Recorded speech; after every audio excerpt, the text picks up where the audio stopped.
As I was talking about the Bible and Obama and God, I think people often confuse religion with a faith in God. Because for those of you who are new listeners, I've talked about this at length before, that religion and God are not the same thing.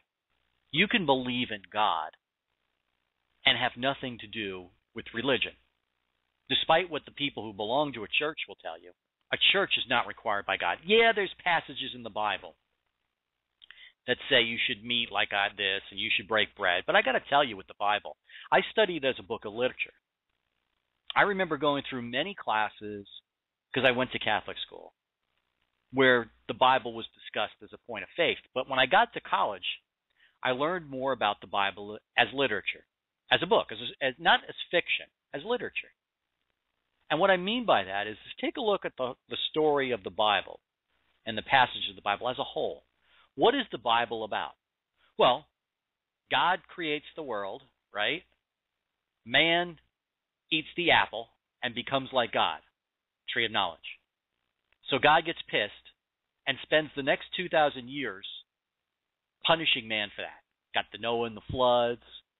You got Samson and Delilah. You got all these wonderful stories. Lot, the story of Job. I mean, he basically spends 2,000 years pissing off man, right? Because man pissed off God. So there's bad blood between them. So finally God says, hey, I'm going to send you my son down, and he's going to, make good on this and say I'm sorry. So Jesus comes down and goes, hey, listen, this is the message. It's really simple, and sorry about the last 2,000 years. And what does mankind do? They crucify him. And then after the crucifixion, God comes back, look, you really can't kill me. All right, I'm God. So here's the message in a nutshell. Be good to others the way you would treat yourself. That's it. Bye. I'll see you at the end of this story. And then the book of Revelations after the apostle talk. That's the story of the Bible. I know but really, that's a book of literature. God comes down, beats up man. Man gets even by killing his son. And they both come to amends and say, listen, we'll meet at the middle at the end of this story when the sun blows up and the whole world comes to an end. That's it. That's the story of the Bible. If you want to assess it as a book of literature, that's the story of the Bible. So when somebody says to me that this passage in the Bible means this, and Matthew said this to John, and Jacob begat Edom, and that's why you can't be gay, that's why you have to break bread on Sundays or eat fish on Fridays, I go, that's a lot of hooey. I'm sorry. That ritualization of religion is designed for people to give them some sort of structure in life. But many people don't need that, such as myself. We know that there's a God, that there's a heaven and a hell, and if you do right, you make it to the heaven, and if you do wrong, you go to hell. Jewish feel, I don't think they will have a hell. I'm not an expert on Jewish faith. But the bottom line is, do unto others as you would have them do unto you.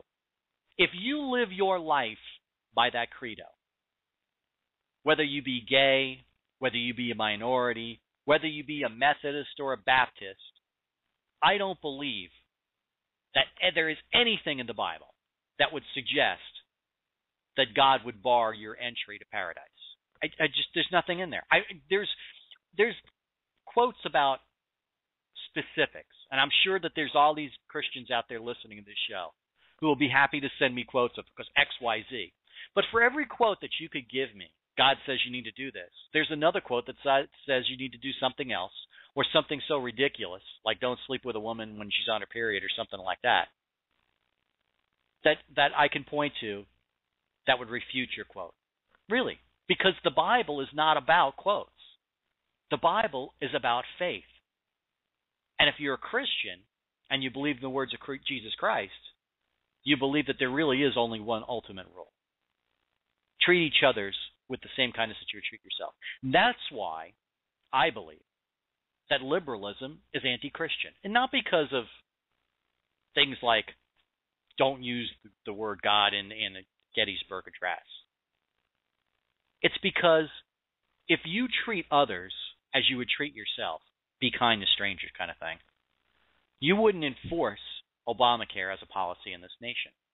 You wouldn't put a gun to somebody's head and say, we're going to take your money if you don't buy insurance for somebody else.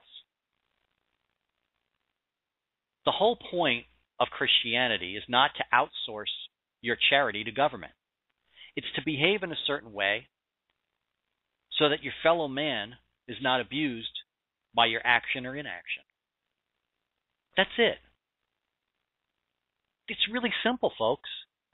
You don't got to go out there, thump a Bible like some of these congressmen in the House and in the Senate and say we need to be more like God and Christian and tell everybody what to do.